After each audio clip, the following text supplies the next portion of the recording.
That movie is a shit show. What you think you see, what you think you hear, that's what it's about. It's all the theater of the mind. No, it's garbage. It's garbage. Mood and atmosphere.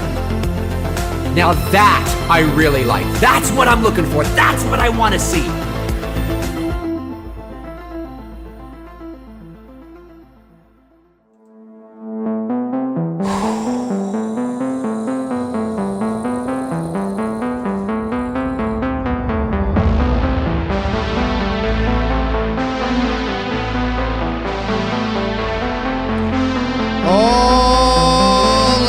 Gentlemen of the world, the date today is Tuesday, October the 11th, 2022, 2:32 p.m. Eastern Standard Time.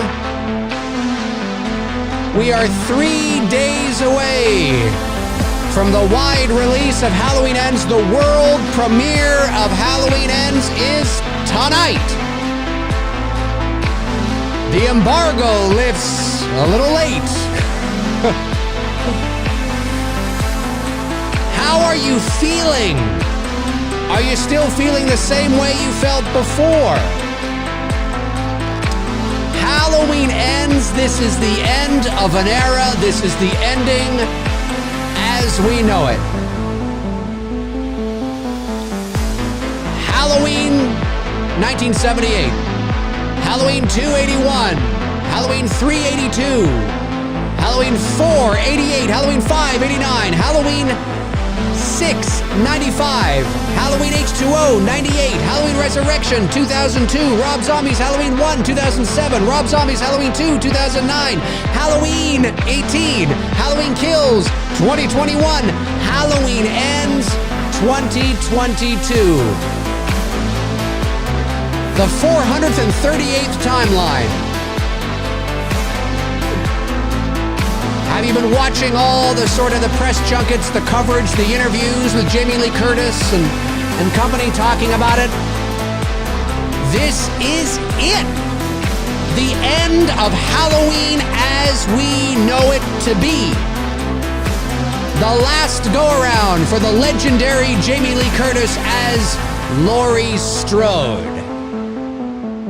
This is it, ladies and germs. Welcome to this live discussion, live Q&A, whatever you guys want to talk about. Obviously, we're going to keep it, we can talk about anything, but at the end of the day, there's a Halloween focus to the stream today because this is it.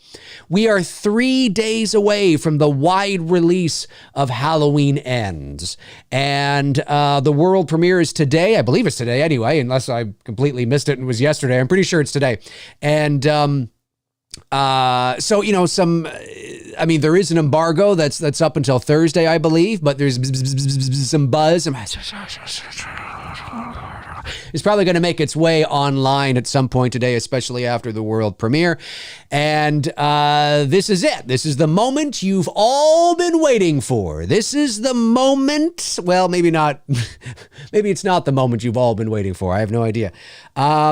But it's interesting. Having just watched Halloween 18 last week on Two Dudes and Some Bullshit, having just watched Halloween Kills again the other day on Two Dudes and Some Bullshit, I am ready. I'm ready to walk in and to experience this movie. It's going to be interesting. I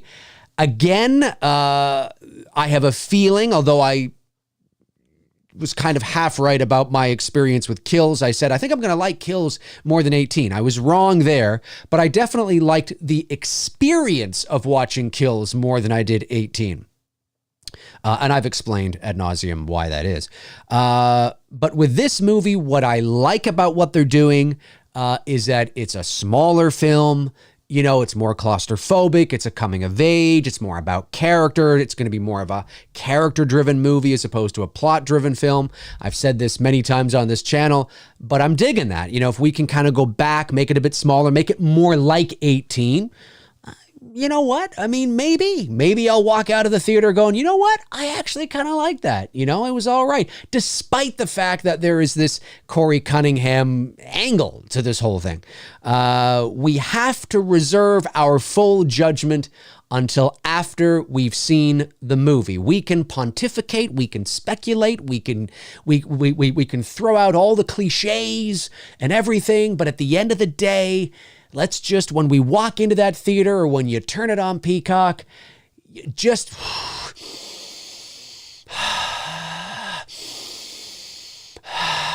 and just take it as it comes. And you might surprise yourself. And also, of course, this is not going to stop anybody, but I think it would be best to let it marinate. Let the films, I mean, listen, just, you know, as soon as you've seen it, I mean, yeah, you could give your right out of the theater thoughts. I mean, that's what Bruce and I have done, of course, but we've always sort of structured our thoughts on certain things. Do you know what I mean? And then I watch it again and I give it some more time. And then I do the, you know, the shows on the channel here. I just think that maybe if you are, listen, if you love it, knock yourselves out. Go right to social media, do your videos, great. If you hate it, knock yourselves out. Go right to social media, you know, whatever.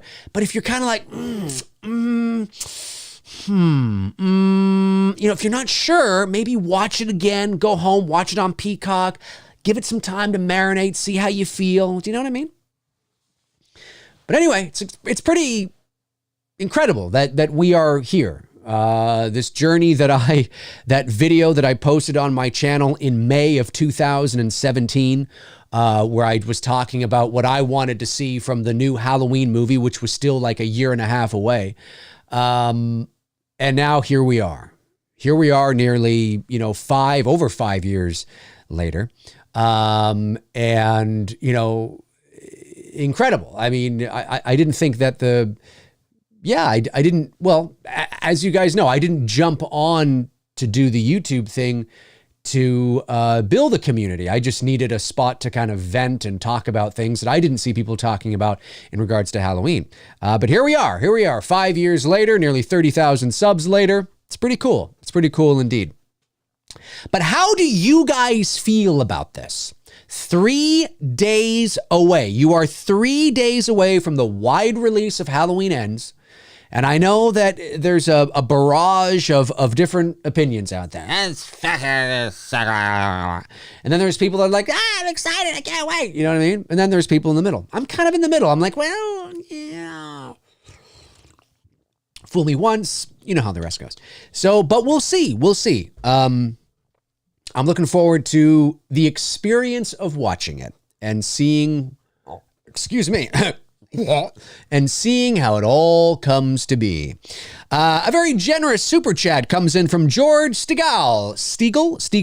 I always think I'm saying your name wrong, but anyway, sends in a very generous super chat of $20 and says, "Hi Dave, so excited to watch The Slaughtered Lamb and you as we move closer to Friday.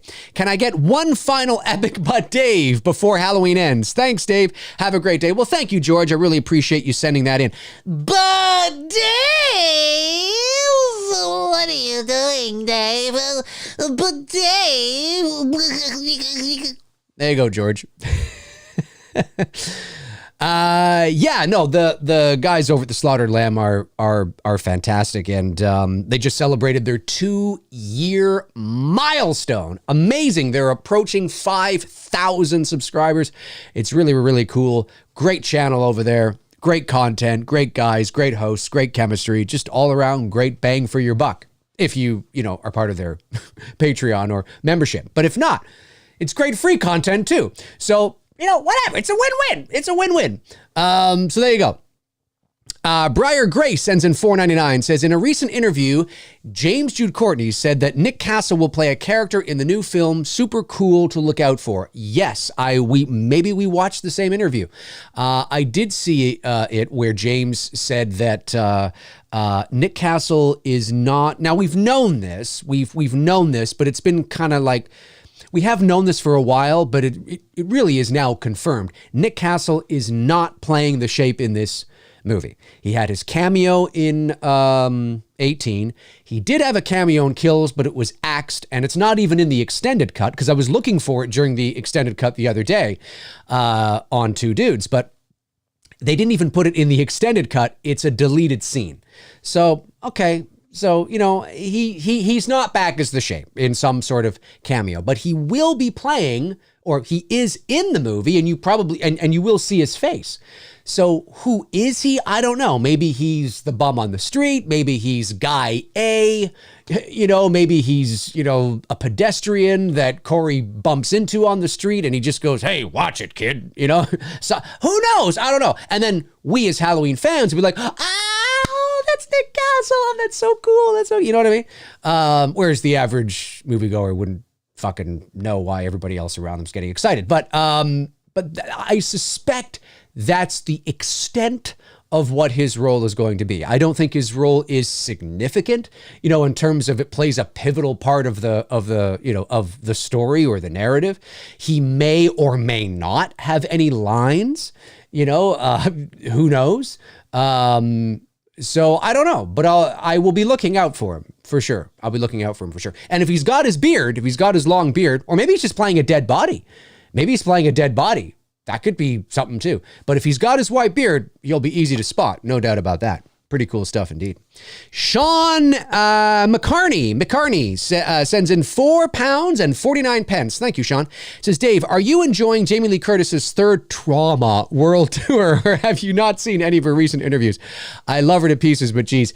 Yes, I have. Yeah, she's back on the... That's good. I like that. That's good. Trauma World Tour. Yeah, she is. She's back, and she's very aware because during New York Comic Con, I'm sure you've seen the clip. Maybe you haven't.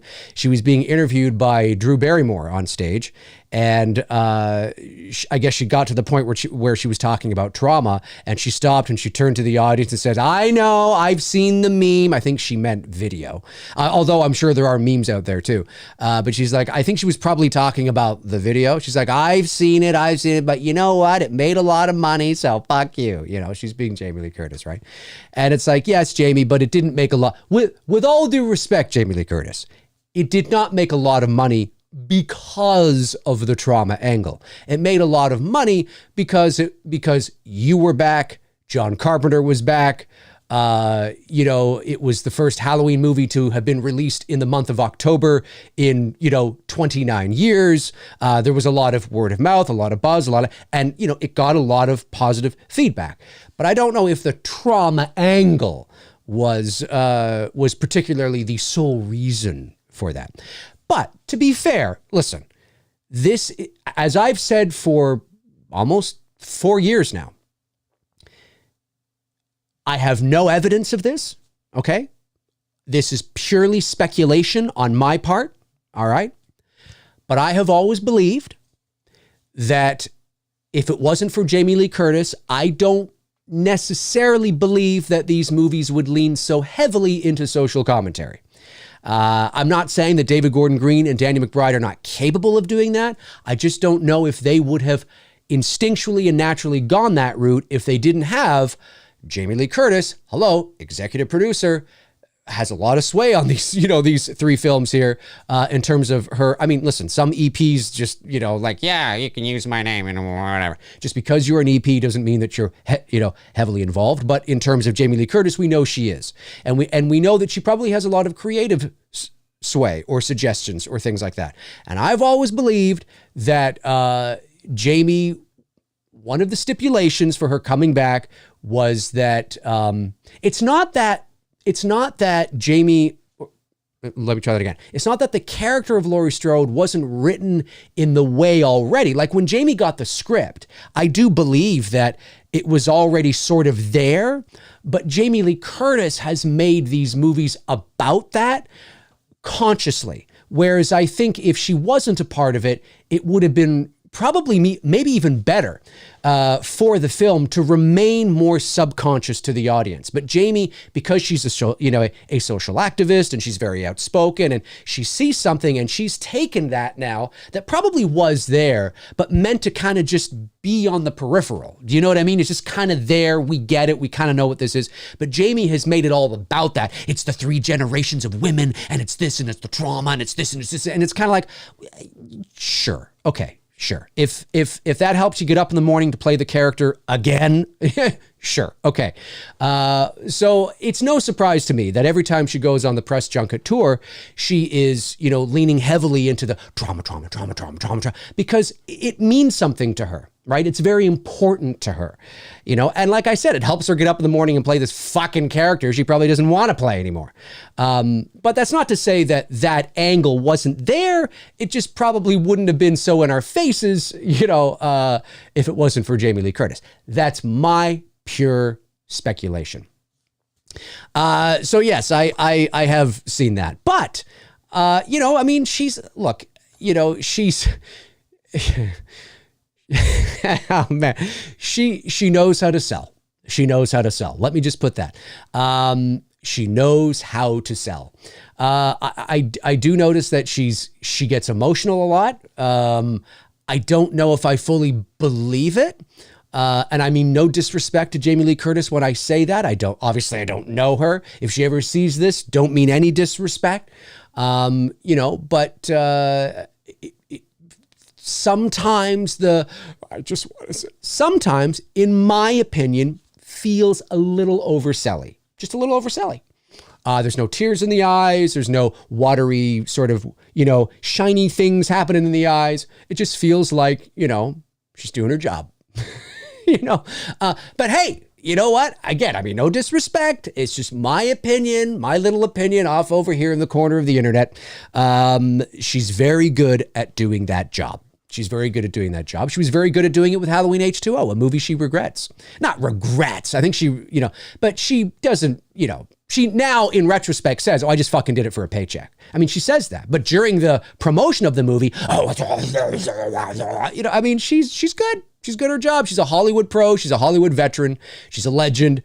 She knows what she's doing. So, remember, and I quote Jamie Lee Curtis, Halloween Kills is a masterpiece. It is an absolute masterpiece. I mean, okay, sure. All right. Okay. And again, I mean, Jamie, I love you. We love you, Jamie. We love you, Jamie. And I'm serious. I love Jamie Lee Curtis. Freaky Friday, Trading Places, The Fog, A Fish Called Wanda, True Lies. Come on. But there's just sometimes I'm like, Jamie, if I was her publicist, I'd be off camera going,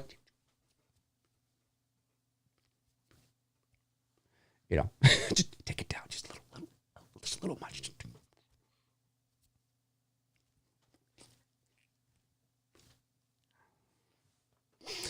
But that's me. Cameron Woodward sends in $5, says, love you, Dave. Odds we hear, I wish I had you all alone in this one. I hope they both die, but I think it will just be Michael. Yeah, it will probably just be Michael Myers that will likely die. I would be, look, I mean, if it was me, I'd kill them both. I mean, I would do what I did in my sequel concept idea video that I released in 2019 before there was even an announcement of a Halloween Kills. I would, maybe I released it after, but I definitely made it before. I would kill them both. I mean, in that concept, I had Michael and Laurie. Laurie sacrifices herself to save her family by going up in flames with the shape in the middle of Judith Meyer's bedroom.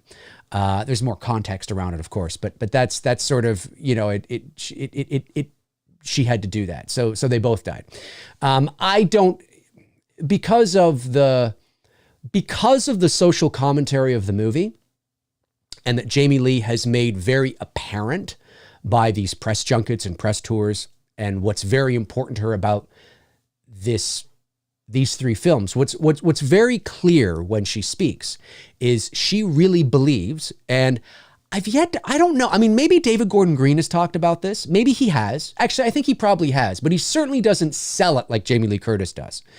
But Jamie Lee Curtis really leans heavily into these films are about, generational trauma. They're about us as a society and, mob mentality and, looking at us and we're all monsters and this kind of stuff. And she's leaning heavily now into this press tour, talking about how she's a survivor and she's this and she rises up and the Me Too movement and this and all this kind of stuff, right? So I would be very surprised if she dies. I think because it feels like she needs to survive in order for that social commentary message to be complete, right? It's about rising up, facing your demons, winning. I mean, it's about ultimately winning, not necessarily not going through hell. I mean, you're going to face adversity, you're going to go through hell, you're going to get stomped on, beat the shit out of, all that. But at the end of the day, you are the final girl. You know what I mean? So I'd be shocked if she died, to be totally honest with you. I think she will survive. And I hate to say it, but I think it has already been spoiled for us that she does. Now, again, I haven't seen the movie yet, but if you've watched any of the clips or if you've watched the 6-minute BTS B-roll, I mean, there's shots in there that look like it's the end of the movie and she's there.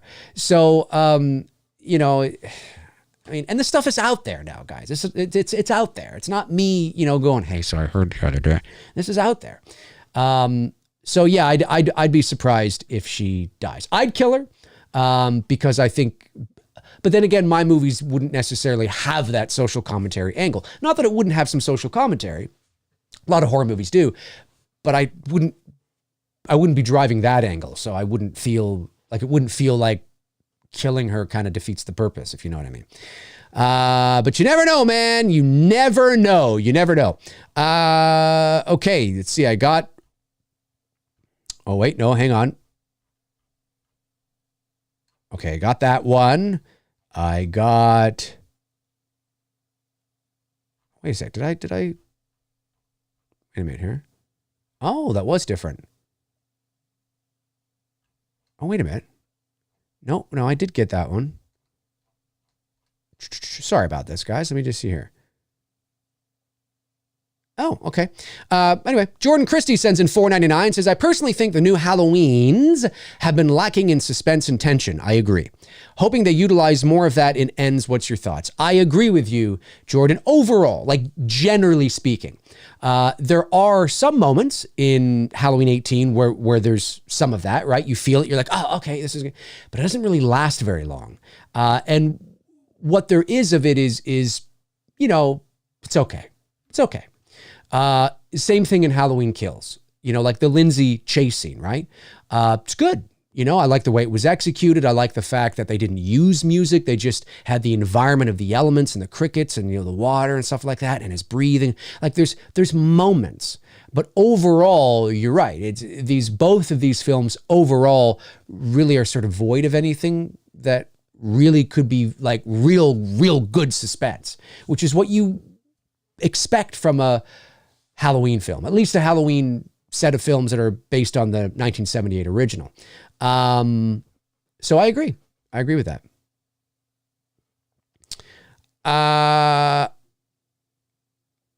Okay, there's the Cameron Woodward one. I got that one. And then scrolling down to Daniel Palma sends in $4.99 and says, the Achilles heel with this trilogy, in my opinion, is having two films take place the same night.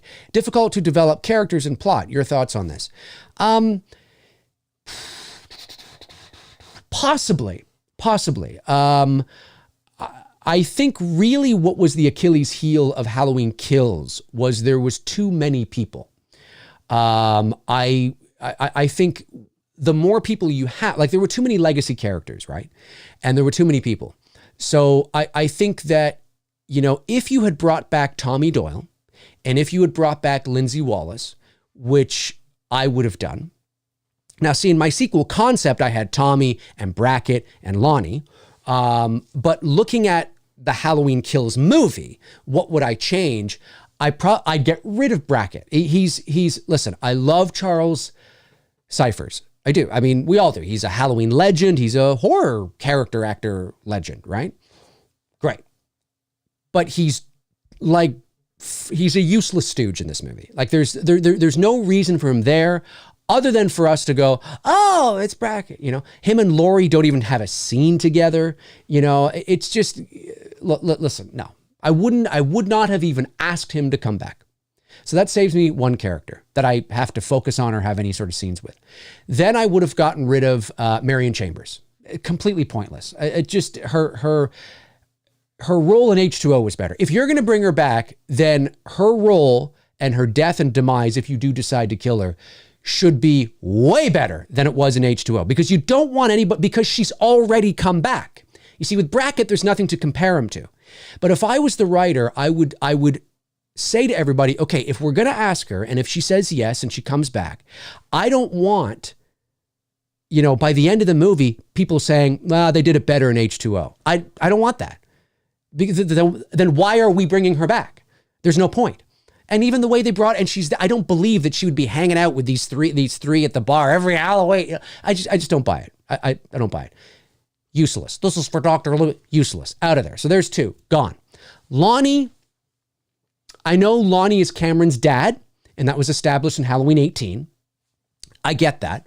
But I don't think it's necessary. I don't think he's necessary for this movie either. However, I'd be open to having him there because I think that Longstreet, whatever his first name is, Robert Longstreet, whatever, the actor is a great actor. He's great in everything I've seen him in. I think he was in Midnight Mass too, and he was great in that.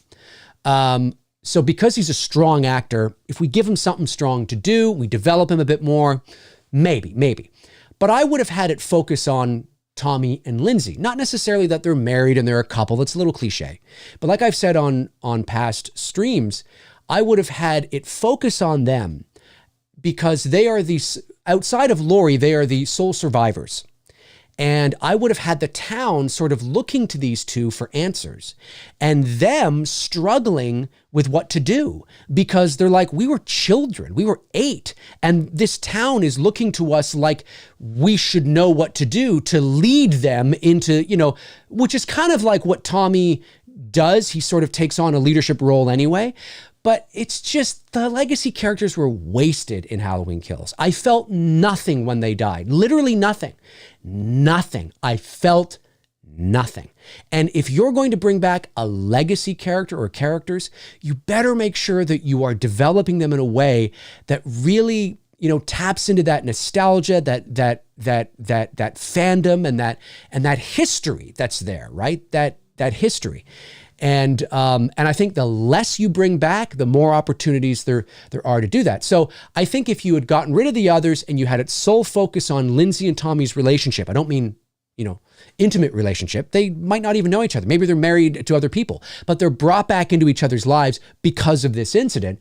And you nurture that relationship, the dynamic between them, and then you could have scenes with them talking to Laurie. Laurie's in the hospital bed. You could have scenes with that, scenes with the two of them in the hospital, just the two of them going out on their own, having conversations, trying to figure out what to do, dealing with the town. And you can still have Laurie at the hospital and Hawkins brought, you can still have some other stuff too, right? But that's the way you really sort of nurture those two characters. It doesn't mean it's going to be, what we want or, it's all in the execution. But I think it would be better served doing that than trying to give everybody their screen time. Because, as they say, if you try to please everybody, you end up pleasing nobody. And that's exactly what happened here. Marion was wasted. Brackett was wasted. Tommy was wasted. Lonnie, he was... At the end of the day, he was wasted, really, at the end of the day. And I just, I think that's probably, and I would have gotten rid of the whole mob mentality scene and brought it a bit smaller and all that kind of stuff. So I think I think it's happening on the same night. I think it's because they decided to go bigger and it's the same night and now they're bringing more characters in. And I think there was just too much going on and there wasn't enough time.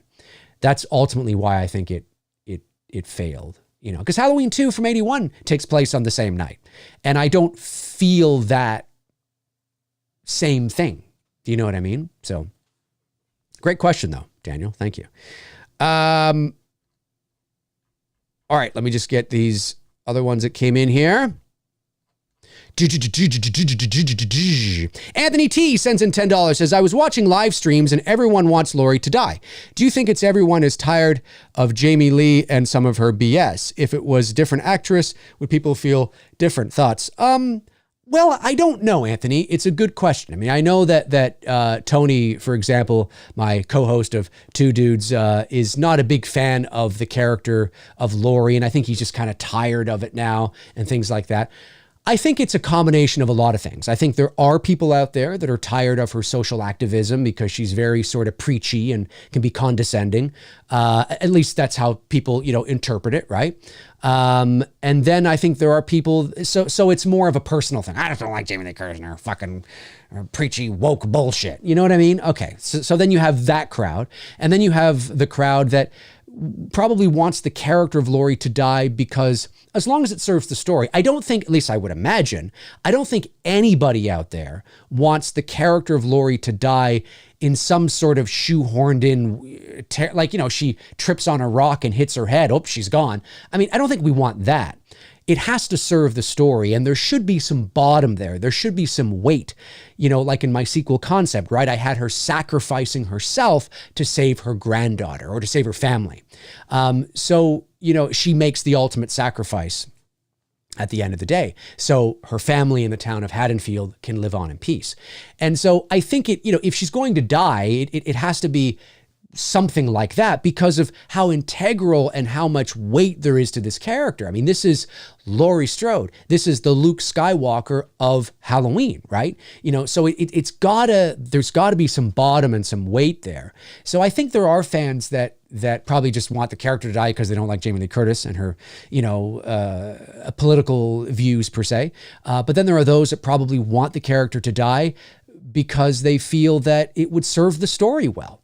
And that it would be an opportunity for, the character to go out on a real kind of high note, maybe sacrificing herself or what have you. But then you probably have those that are just tired of the Lori angle, and they feel that if the character of Lori is still alive, that there's a chance she could come back. But then again, she died at the end of, or at the beginning of Resurrection, and she came back, not in the same timeline, but listen, as long as Jamie Lee Curtis is walking the earth, there's always a chance for her to come back. Of course, the older she gets, the less and less that is likely, but I think it's a combination of a couple of things.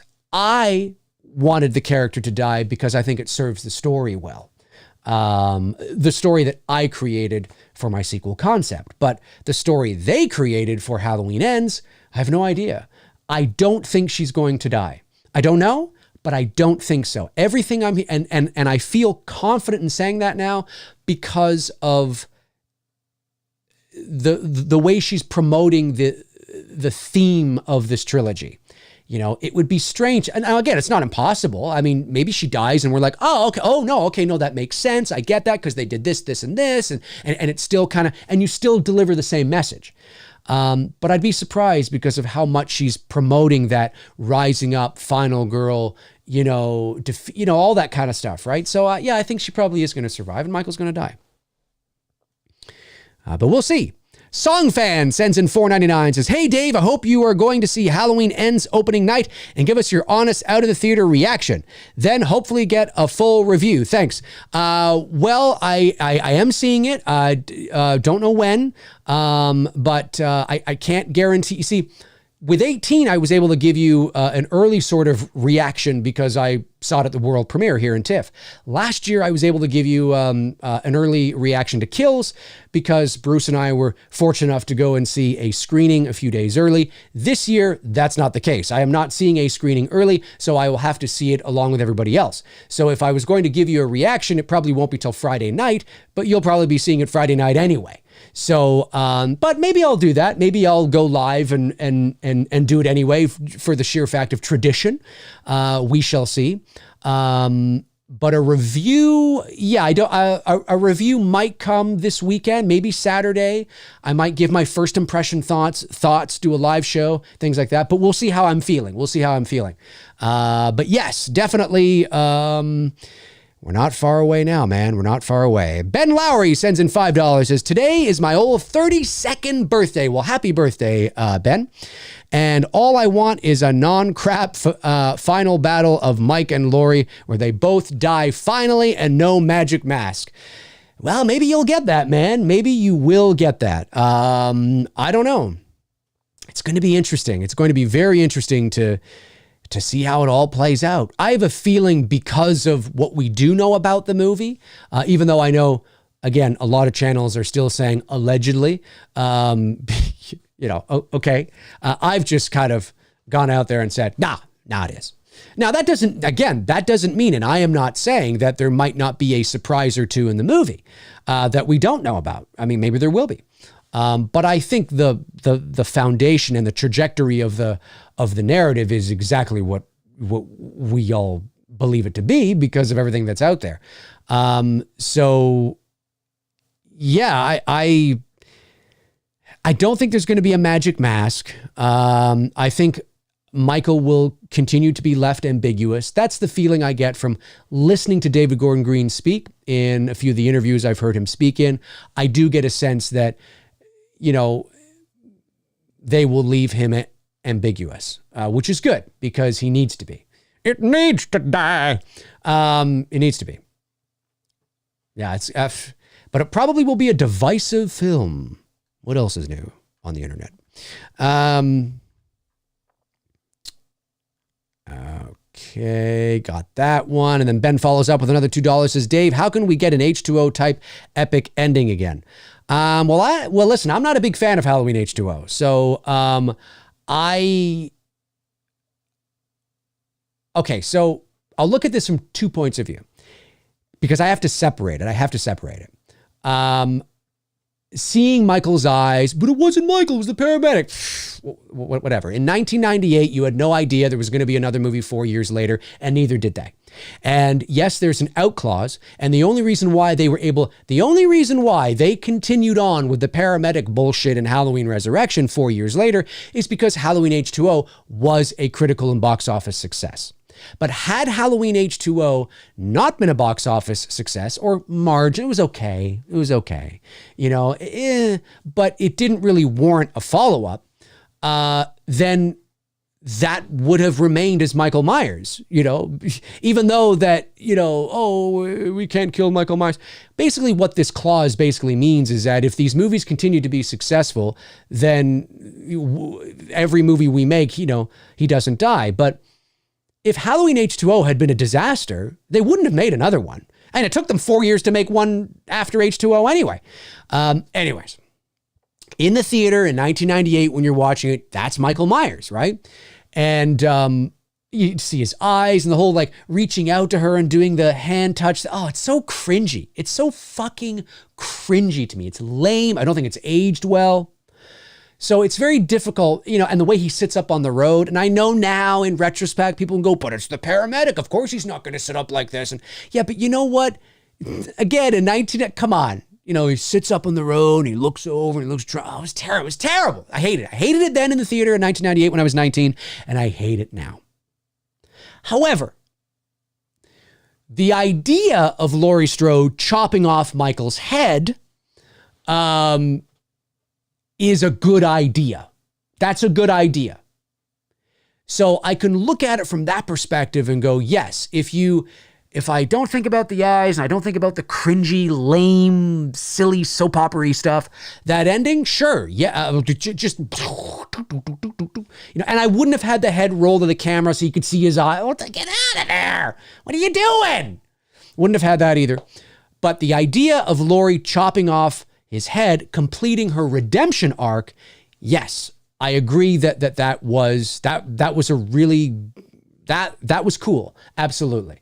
I don't think they're going to do that, but if they do, I think it will be something like, if they do something like that, they will remove the mask to make sure it's Michael Myers. Now that doesn't mean that you're going to see his face, but I think that they will remove his mask and it will be very clearly, yeah. Did I say that right? Yeah, it doesn't mean you as an audience will see his face, but it will be clearly communicated to you that it is Michael Myers because of the reaction from the characters that are looking at him.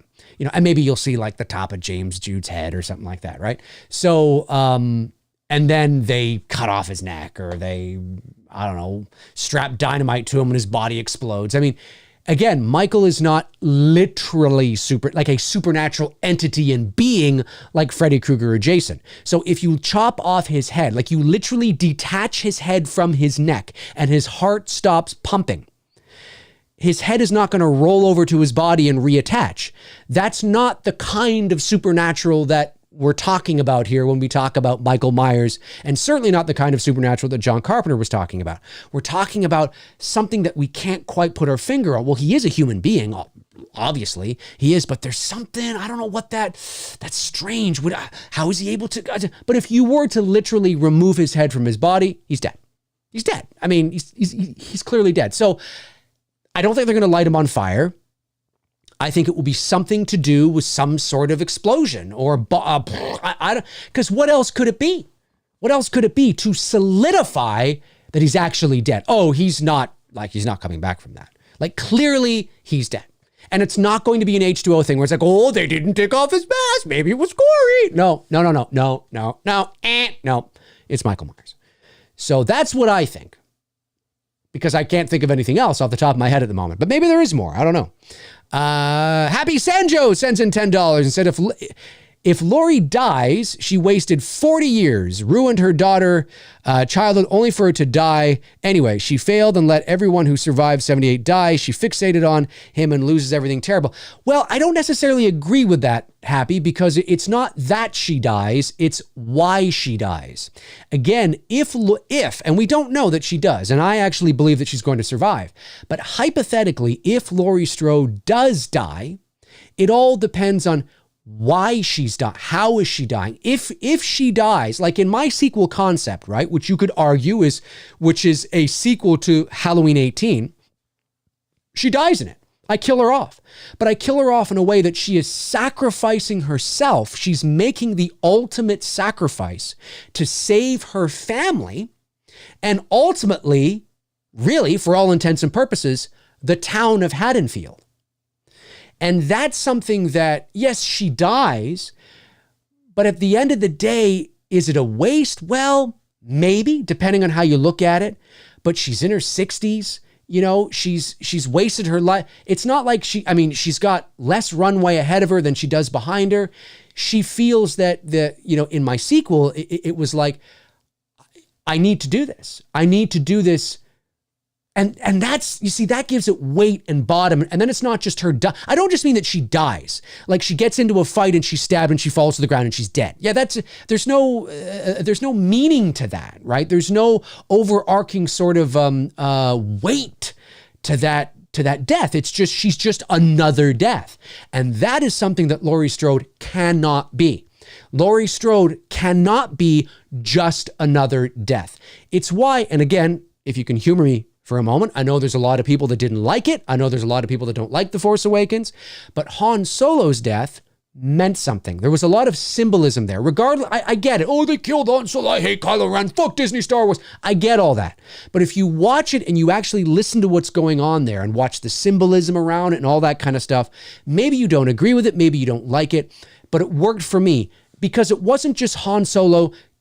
Han Solo, why did I say it like that? It wasn't just Han Solo getting shot by a stormtrooper or, I don't know, he runs around the corner and he runs into, the Emperor and he's dead. It meant something, right? He was there. He was, the whole father-son relationship and all that kind of stuff. And then, the white light turns to red and Kylo Ren's face changes. And he's saying things like, I know what I need to do, but I don't know if I have the strength to do it. That's what Kylo Ren says, right? Now, Han Solo and the audience is supposed to think that Kylo is saying, I know what I need to do, which is give this all up and come with you, Dad, but I don't know if I have the strength to do it. That's not what he meant. He meant, I know what I need to do, which is kill you, but I don't know if I have the strength to do it, because ultimately he wants to be like his grandfather, right? Darth Vader. That's the most important thing to him. And he's fucking miserable at his dad, who essentially abandoned him. He feels that way. And so there's this dynamic that's happening there, right? Regardless of whether you like that, I get all that, but it had weight, it had meaning. And then Han Solo falls, he's killed. He falls from the red light into the white light below. Do you know what I mean? There was a lot of weight to it, is what I'm trying to say. It wasn't just him getting shot by a stormtrooper.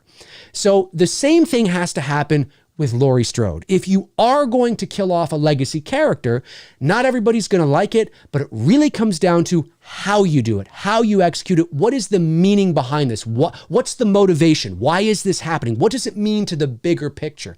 And again, it doesn't mean everybody's going to like it, but if you do that, if you pay attention to that and you implement that and you give that weight and that thought and that meaning, that at least at the end of the day, people can appreciate that and appreciate the attempt, rather than Laurie just getting killed by Michael. That just doesn't make any sense. Why would you do that? It's got to have meaning. It's got to have symbolism. It's got to be symbolic in a way. So I don't necessarily agree that if she dies, it was all for nothing. It's how she dies and what is the meaning behind it, right? Does she sacrifice herself and make the ultimate sacrifice, or does she trip carrying the groceries in? I mean, those are two completely different things. But thank you for the super chat, man. I appreciate it. Let's see here. Dynamite Collins sends in $10 and says, "Hey Dave, big fan." Thanks, buddy.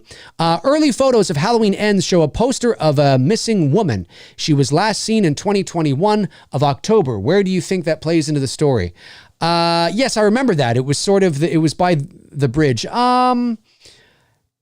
It could just be fans. I don't know. I'd have to look at the poster again, or the photo again, to see the poster. It could just be an Easter egg, because I think the name isn't it like something from the past Halloween movies?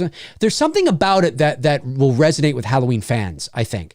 So it could just be an Easter egg, that there's just a missing woman and nobody knows where she went. And you just kind of see it off in the background. It's just something that's there to let you know that there are people that are still going missing. And it just could be that. I don't necessarily think it factors into the real foundation of the story and she becomes like this integral part. It could just be a sign in the background. You know what I mean? I've seen nothing in any of the marketing that would lead me to believe that woman on the poster is somehow integral to the film. But we'll find out. We'll find out. We will find out. Jose Reyes sends in $9.99. Thank you, Jose. And says, "Hey, Dave, could you see a Myers reboot where the mask is instead orange and red like the one on the Kills poster, and the hair has a hint of dark green to give it that pumpkin feel to it? Happy autumn fall." Happy autumn fall to you too, man. Maybe. I don't know. Sure, they'd have to make sure that, like, anytime I see green hair with a face, I kind of think Joker. But maybe. I mean, to be fair, the mask on the Halloween Kills poster is this orangey, fiery, because it's supposed to be sort of the reflection of the flames, right? And how hot everything is. It's not necessarily supposed to be an orange. I know you know that, but an orange mask, maybe. I would look. Yeah. I mean, I don't know, man. Whatever they do with the Halloween franchise, they can't just do the same thing over again. It's just, listen, I'll be there first day. I'll watch it. We'll talk about it on the channel. But I just think this whole idea of Michael Myers, Laurie Strode, 6-year-old child with this blank, like, it's been done to death now. Like, it really has. I mean, the Halloween franchise, and I love how the Halloween franchise now is sort of promoting isn't it wonderful we have all these timelines? Get you only have like 5 timelines because of incompetence. That's why. And listen, I don't make any apologies for it. It's not like these were planned out, like, oh, hey, why don't we make the Halloween series a choose your own adventure? No. The only reason there were stops and starts and stops and starts and, well, let's pretend that didn't happen. Let's pretend that didn't happen, is because of incompetent, bone-headed, douchebaggery, dumbass fucking decisions. That's why. I mean, thank goodness, they're lucky we live in a world now because of the internet and fandom and the way the world has changed and how we consume our media that we can sort of, pretend things don't happen and go off over here and everybody just accepts it. And I guess if it's good, well, I guess it's good, right? But I don't know what they're going to do. I just feel, and again, I speak only for myself, but I just feel that, and you've heard me say this 1,000 times, I'm content, right? Like I don't need another Halloween Michael Myers movie ever again. I don't. Like, I literally don't. That doesn't mean I won't be there day one, but I don't, I mean, the story's been told. The story's been told multiple times in many different timelines. I have the good movies. I have the bad movies. I have the ugly movies.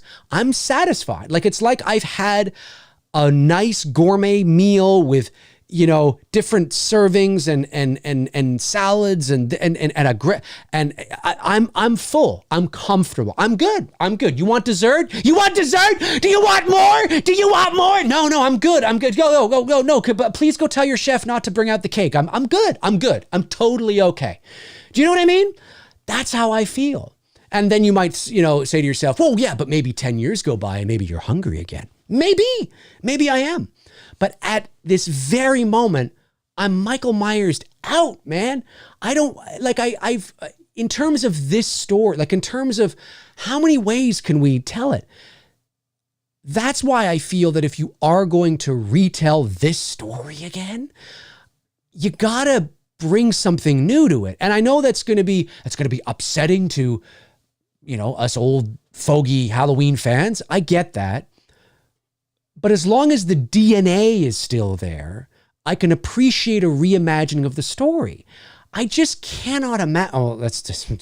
I just find it hard to believe that, okay, so 3 or 4 years go by or 5 years, go by and all of a sudden they're making Halloween again, and it's about this 6-year-old child with this blank pale, and he kills his sister Judith on Halloween night, but it's not 1963, it's 1993.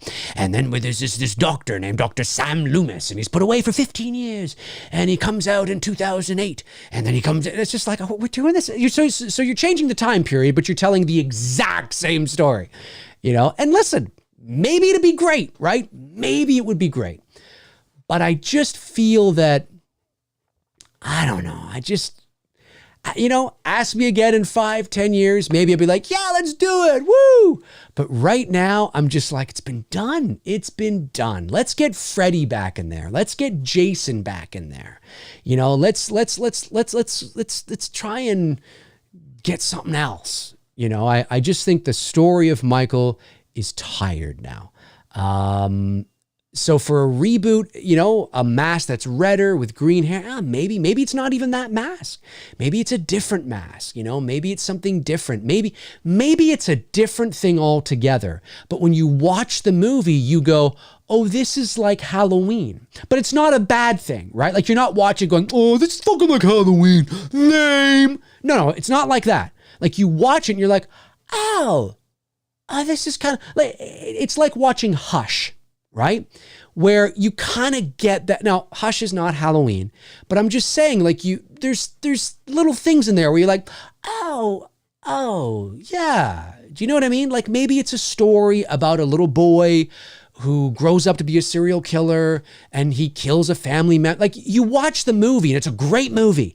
But you're like, oh, it's like, but it's not the same exhausted, played out story that we've seen 5 trillion times.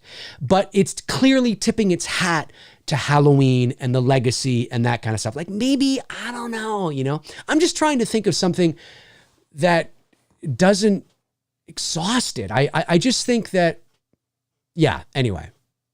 But I agree with you. I mean, I like the way you're thinking, right? Like, oh, maybe we try to change it up a little bit, or maybe it's red and with some green hair. I like that.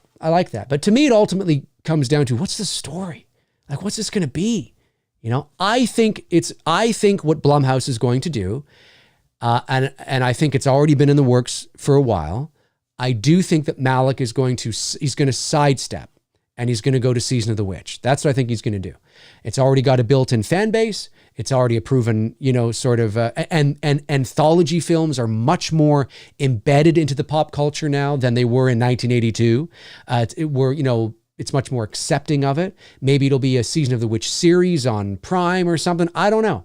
But I think taking a break from Halloween, I think if Malick wants to continue with Halloween, he's going to start with Season of the Witch because people already know what that is and it's already got a built-in fan base. So it's not no risk, but it's lower risk than starting an anthology Halloween film that nobody's ever fucking heard of.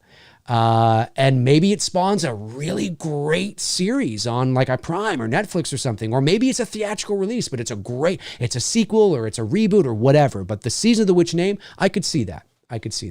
I don't think you're going to get Michael anytime soon. It's crazy stuff though, man. It's crazy stuff. All right. Let me go back here. Okay. No. Jeez. Some of them were coming in. There it was. Okay. All right. I'm back in business. Brandon Collins sends in $2 and says, will ends be early on Thursday night like Kills? I don't know. That's a good question. Maybe. I'm not sure. Possibly. There might be some like midnight showings or 11 o'clock PM showings. I'm not sure. That's a good question. I'd have to check. I'll check the theaters around here. I'm not sure. Joey20AF2 sends in $4.99, says, hey Dave, did Blumhouse ever pay you for the ideas they took from your sequel concept? Lots of similarities. Yes, they sent me a $500 million check. It's amazing. I'm going to be making a lot of movies with that money. No. Look, if you watch my sequel concept idea, there's a disclaimer at the beginning of the video. And I basically say that any similarities that you see in my sequel concept idea, which is me sitting 2 hours talking about it, knocking myself with some sound effects and music and stuff. Any similarities are purely coincidental. And this was before Halloween Kills or Ends even existed. And the reason why I put that there is because, looking at the story of Halloween, looking at Michael Myers, looking at where it left off, looking at where it could go, there's only a few different ways they could go. So are there some similarities between my sequel concept idea and Halloween Kills, for example? Yes, there's similarities. But do I think it's because David Gordon Green sat down and was like, hey, Danny, come in here. McRae's got a sequel concept on his fucking YouTube. Yeah, you know that dickhead. Yeah, come here. Let's watch it. Oh, geez, that's really good. I like that. Okay, yeah, he's got a hospital in his. We should definitely put a hospital in ours. Okay. He's got Brackett in his. Let's put Brackett in ours. We gotta get in touch with him. I don't no, I mean, I know for a fact. No, obviously not. No, that obviously didn't happen, right? It's just, Halloween. I mean, he's a Halloween fan, right? I'm a Halloween fan. It's Halloween fans thinking alike. It's thinking, hey, and there's only so many ways that you can go, right? I mean, obviously, Laurie's got to go to the hospital, right? Obviously, you got to have this or you got to do that. You got to make that. But my sequel is very different. I mean, I had a storm roll in with thunder and lightning, and now they were facing the elements, and Michael was going from house to house and killing people, and and Barker dies in my sequel concept, personally, I think it's a better idea, but that's just me. Yeah, no. And I know you're kind of saying that in jest anyway, but I thought I would answer it because there's probably somebody out there. I actually have had people DM me saying, did you know that? And I'm like, no, guys, no. That's just, it's a slasher movie. There's only so many ways you can go. And myself and, David Gordon Green happened to agree on a few things. That's all it is, really, at the end of the day. So, yeah. Edward Nito sends in $10, says, hi, Dave. What if the film ends with Laurie and Michael dying, which brings us back to whether the teacher said you can't change fate. Fate never changes if Laurie's fate has always been to die. Yeah, I mean, look, what she says, what the teacher says there actually does resonate, I think, with Laurie's arc. Now, it resonates with Laurie's arc in that first movie because, again, there was never supposed to be another film, right? But you can, one of the reasons why I did kill Laurie and Michael together in Judith Meyer's bedroom. I mean, that was the spot of his first kill. That was the opening of the movie. A lot of symbolism around that. I did that for that reason, that I think it was always Laurie's fate, that really to kill the boogeyman, she's got to kill herself. Which is funny because you actually hear, I don't think that's going to happen in this movie, but you actually hear Laurie Strode say that in one of the TV spots. Maybe the only way for him to die is for me to die too. Well, that's why I killed Laurie in my sequel concept, was because that's what I was alluding to. She was sacrificing herself with the shape. They're both on fire in Judith Meyer's bedroom. They're having this big fight, but they're on fire. Like, fuck, the pain, the adrenaline, the fire. My grandma, no, woo, oh my God. Like, you know what I mean? But that's why I did that, right? So yeah, I mean, I think you definitely could tie a Laurie Strode death in with what the teacher, I mean, it's very surface level what she was, it's not like deep, but you certainly could make that correlation for sure. Ben Lowry sends in $2 and says, what are you looking forward to the most in Ends? What am I looking forward to the most? I think I'm looking forward to the dynamic between the characters. Like I said, I think this will be more of a character-driven film. So we are fast-forwarding 4 years into the future. It only makes sense that we will now know more about the characters, where they are right now, the residual effects of how they've been dealing with the trauma of the last few years, right? And what that all means and the dynamic. I'm looking forward to seeing that play out because, as Daniel Palma alluded to earlier, there's not a lot of character development. There's not a lot of time for that. And he is correct in the sense of that if Halloween Ends had taken place on the same night, it wouldn't have left a lot of room for us to explore how those characters, well, it would have left no room for us to explore how Laurie is dealing with that. Or Allison, how does Allison deal with the death of her mother and father? We don't know, because it's still the same night. I mean, the adrenaline is kicking in. She's at the hospital getting her leg fixed, and then she's got to go back out there and tear shit up. So we never explore that. In this movie, fast forwarding 4 years, there's an opportunity from a writing perspective to explore that, which I find interesting because I think it will deepen the characters a bit more, make them a bit richer, and hopefully have us care about them a bit more. Which is interesting in terms of these characters that were already introduced in Halloween 18. That doesn't mean that you couldn't have introduced, like I said earlier, new characters into Kills and developed them more. There was just too many of them. So I find that interesting. And of course, how they're going to handle this Corey thing. I mean, we know it's a thing. So how are they going to handle it? And am I going to watch it and go, no, why? Or am I going to watch it and go, well, it's not what I would have done, but it's all right. They did a good job.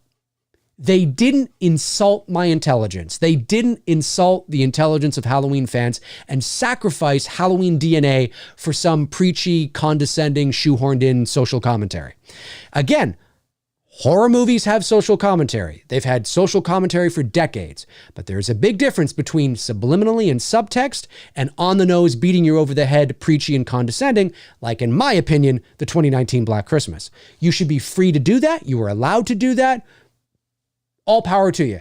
But, I think social commentary works best when audience members don't feel like they're being told what to think.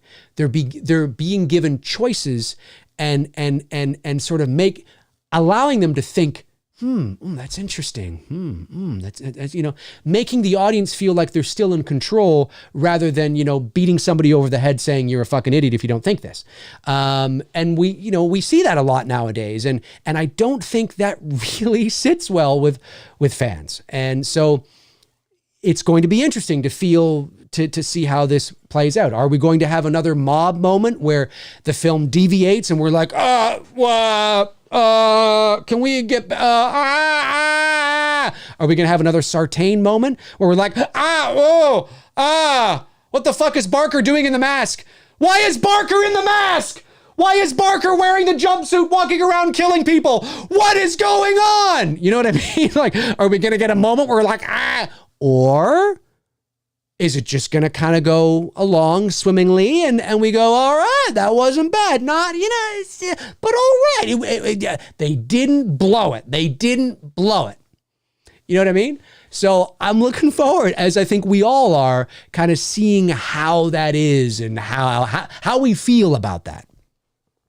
Fast forwards, 289 sends in 999, says, if this movie makes good money, what if they decide to carry on movies by the mask being passed from one another and become Michael? That would be terrible. Hope you're doing well, Dave. Well, thank you, buddy. I am. Well, if they were to do that, if they were to allude to that, this idea of evil being passed, and that I don't believe for a second that they would try to sell you on the idea that somebody else becomes Michael Myers, and it's like a title. Do you know what I mean? And now, from this day forward, Corey Cunningham will now be known as Michael Myers. No, I think, again, hypothetically, no, he would just be Corey Cunningham. And maybe they continue to make movies with him, but he's not in the Michael Myers mask. He's something else. Do you know what I mean? But if the stories are really good and the characters are really good and Andy Matichek comes back and it's like, wow, what's that going to be? You know what I mean? Who knows? Who knows? I have no idea. Like at face value, it's like, no, Michael's Halloween. He's the brand and I absolutely 100% agree. And I think that the risk is probably way too high and that they would never do that. However, that's what I think it would be. I don't think it would be like he becomes Michael Myers. I think it's just the evil. It's the evil which is unknowable, which is we cannot put our finger on what it is or how it works. It's not obtainable. But whatever that is, maybe that, there's evil out there in the world, right? There's lots of evil people and Michael Myers is just one of them. And I think that has been sort of a running theme in these new films. So, yeah. But I don't know. We shall see. Fast forwards, 289 follows up with another 499. Thanks, buddy. Says, has there ever been a movie you see that you sit and think, damn, I wish I could have made that? Great show, Dave. I'm ready for Halloween Ends. Thank you. Yeah, for sure. The Night House, for example, I thought was a really good movie. And that's a movie I'm like, damn, I would have loved to, because usually it's movies that I watch naturally that you're like, I agree with most every creative decision. Maybe there's some things I don't agree with or some things I would have done differently. But when I watch a horror movie, and again, it's not that I don't like slasher movies or blood, guts, and gore, but as I've gotten older, it's not really my wheelhouse, right? I'm all about mood and atmosphere and suspense and slow burns, more of the psychological, right? So when I watch movies like The Night House or Sinister or that first Insidious movie, I sit there and I go, that's, like in the first Insidious, right? When Rose Byrne's character is walking through the house, she's carrying the laundry, or she's doing something, and she's got the, through the window, she got, tiptoe through the tulips, right? And that song actually is not playing. It's only when she peers through the window and sees the ghost kid dancing. That's when it's playing. But there's this other song, and she's walking through, and I love that they're tracking her. So they're following behind her. It's steady cam. They're following her, and as she walks into her, into the laundry room, I guess, between two rooms, you see the boy standing in the corner facing the wall, but the camera doesn't track over to it. It's not like the camera, pans to the left and says, oh, look, the boy, in case you missed it. No, it's there. If you see it, great. If you don't, okay, but it's there. And I believe, I think the camera pans a little bit to the left as Rose Byrne's character maybe tosses something, like it follows her character, but it's not going beyond that to show you the boy. It just kind of, and then it continues, and I remember watching that in the theater going, oh, that's so well done. That's what I'm talking about. That's good shit. Like, I love that kind of shit. And I would have done the exact same thing. 100%. No questions asked. 100%. So when I see movies like that where I agree with most creative decisions, and it's subtle, it's not over the top. Yeah, I will be like, oh yeah, that's so well done. I would have loved to have made this movie. You know what I mean? For sure. It's fun. Let me see here. We got, hang on a sec, I got that one, scrolling down. Tommy Ricknell sends in €5 and says, an ending with Laurie and Michael drowning together face to face would have been so satisfying and original. Happy Halloween. Drowning together face to face. Yeah, you know what? That's not actually, I never thought of that. That's something they haven't done yet. They haven't implemented water. Maybe it might be a little too Jason, maybe. I don't know if they would be thinking that much about it. But that's actually not a bad idea. Face to face. That's not a bad idea. Interesting. Anthony T sends in $5, says, I think it would be great if during the 4 years Michael had a love child with a woman, and at the end we see a 4-year-old kill mom and let's go. That would be not a decision I would agree with, not a decision I would do, but certainly that is a decision. That'd be funny. That'd be really funny. Yeah. God, could you imagine? Oh, man. Oh, my God. Yeah, just trying to keep it in the fam, I guess, right? Keeping it in the fam. Brandon Collins sends in $2 and says, pregnancy is 9 months. The kid is 3 at the most. What kid are we talking about? Pregnancy is 9 months. The kid is 3 at most. Something I must have been talking about earlier, but I don't know who you're talking about, Brandon.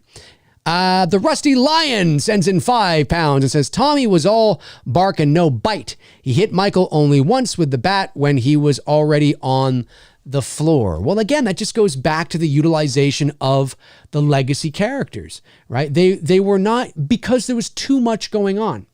There was too much going on. It needed to be, you could still have Halloween Kills. You see, this is the thing, right? If the social commentary aspect of Halloween Kills was very important. I don't know how important this social commentary in these films are to David Gordon Green or Danny McBride, but they're extremely important. They're extremely important to Jamie Lee Curtis. And like I said, I think it was a deal breaker personally. I think I have no evidence of it, but I think there's enough circumstantial evidence to at least hint to that possibility. I think one of the stipulations on Jamie coming back was we lean heavily into this because it gives her purpose. It gives her meaning to come back and play the character again rather than just running around getting killed. And there's nothing wrong with that. There's nothing wrong with elevating it a little bit. I get that. But the social commentary and mom mentality and the whole thing in Halloween Kills really took over the movie, especially for like 15 minutes in the middle. And I just think you can still have a mayhem Halloween Kills tear it up movie and not have all these extras and all these side characters that you got to give screen time to. And if you had focused more on Tommy and Lindsay, and like I said, about their dynamic and how they're dealing with things, and it would have been better. You would not have, and I wouldn't have had them go out like, well, Lindsay didn't. She just kind of survived and then we never saw her again. I mean, even Lindsay and Laurie don't have a scene together in Halloween Kills. Tommy does, but it does. I don't feel it all. He just bursts into the room, and he's like Laurie, and she's like, Tommy, and they're talking already like they've saw each other last week. And then when I made that point, when I did the Halloween Kills review, I had some people say, well, maybe they did know each other like for all that time. And I'm like, okay, but then why does Tommy at the bar say to Laurie, wherever you are?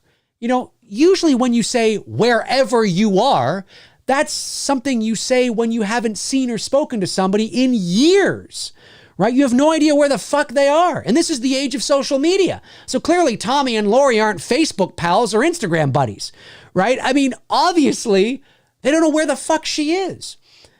And personally, I think that is the right way to play it. That's the way I would have played it as well. I would have totally leaned heavily into not knowing where she is, don't know, absolutely. It's just, there was too much. There's too much going on. Too much going on. A little ambitious, I think, maybe perhaps. But that's my opinion. You are allowed to disagree. I am not the gatekeeper of all things incredible. Okay, let me scroll back here. Got the Rusty Lion. And then Frank Riker, my man, Frank the Tank of the Slaughtered Lamb Movie Podcast, sends in $5. Thanks, Frank. And says, I think Halloween's problem is that it needs a good protagonist to help carry the franchise, where Friday the 13th and Nightmare on Elm Street doesn't really. I agree.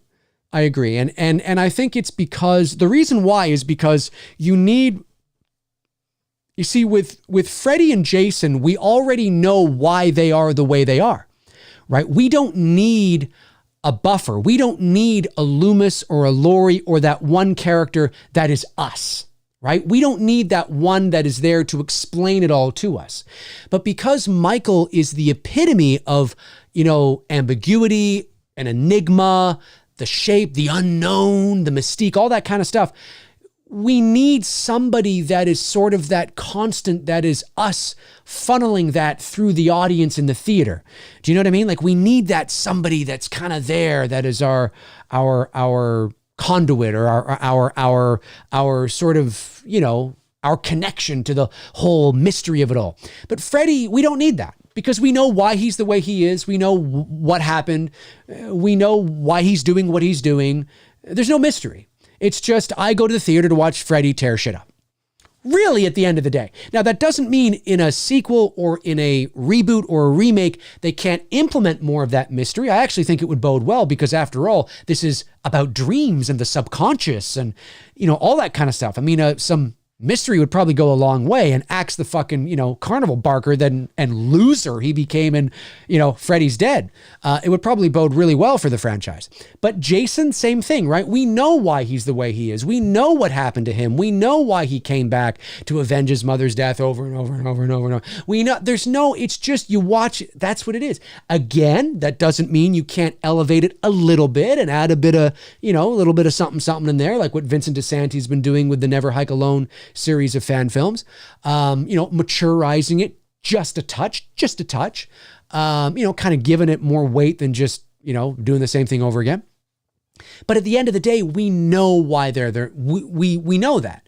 That doesn't mean that you can't bring back legacy characters and we can't have some fun with the nostalgia. But what Frank is saying is right to a degree, is that the Halloween films have always had that Loomis character, whether it is actually Dr. Loomis, whether it's Donald Pleasance or Malcolm McDowell, or whether it's Laurie Strode, whether that's, Jamie Lee Curtis, or whether that's Scout Taylor Compton, or whether that's, I think that's her name, right? Or whether that's Danielle Harris in terms of, being the niece. There is always sort of that thing. So that's a good point. It will be interesting to see how and I think you probably, hypothetically, if you were to carry it with Allison, you probably could, but it all depends on what they do with her character in this movie. Let's just put it that way. Brandon Orlowski, am I saying that right? Sends in $4.99. Thank you, Brandon. Says, hey, Dave, seeing the movie Thursday night with a buddy. Amazing. All I ask is for a satisfying conclusion. What if they rip the mask off and it's Tony Moran? If they rip that mask off and it is Tony Moran, I will stand up in my theater going, amazing. Amazing. Can you imagine? That'd be wild. Arthur Vega sends in a very generous super chat of $20. Thank you, Arthur, and says, hey, Dave, I love the idea you and Tony have for Halloween remake in the 1950s. Yeah, I do too. Curious, would there be a religious element since people were conservative, since people were conservative back then, like Michael is looked at as the devil? I think that's something that we could definitely play into, because you're right.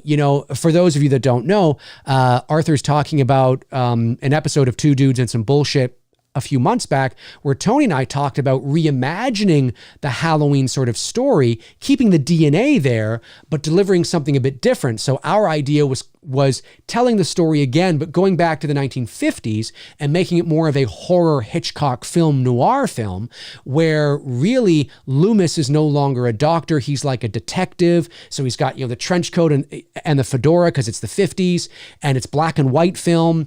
And he's brought in from Chicago. He's a city detective, and he's brought into this little town of Haddonfield, Illinois, because, they're over their head with these murders and things like that. And Michael and Judith are actually similar age, and they go to high school together. And so there's a lot of we were kind of playing around in that sandbox. And one of the reasons why we wanted to do that and bring it back to the 50s was basically what you're talking about. The 50s, it was sort of the last decade of kind of the nuclear family. Rock and roll was just starting to come in, and Elvis Presley was kind of changing the game on that. And but it was before the 60s. And in the 60s, it was the sexual revolution and the Beatles and Woodstock. And it was a very different, it was more of a liberal revolution as opposed to a conservatism, right? So I think that's true. I think that you could definitely play into that 100%. Now, whether there really is a religious aspect to Michael, not necessarily, but you could definitely play into those fears, right? And add that mystery around that. Like, what is this? What's going on? For sure. And that's what I'm talking about, right? Like, it's not removing the DNA of what a Halloween film is, but you're reimagining the story. And I'll be honest, it doesn't mean the movie would be good. It doesn't mean it would work. People could watch and go, this is dog shit. But it's like that with any movie. But hypothetically, if I heard they were doing that, I would actually be excited, because it's not just the same thing again. Do you know what I mean? But yeah, you definitely could lead into that, man. For sure. Fast Forwards 29 sends in 99 cents. Thanks, buddy. Appreciate that very much.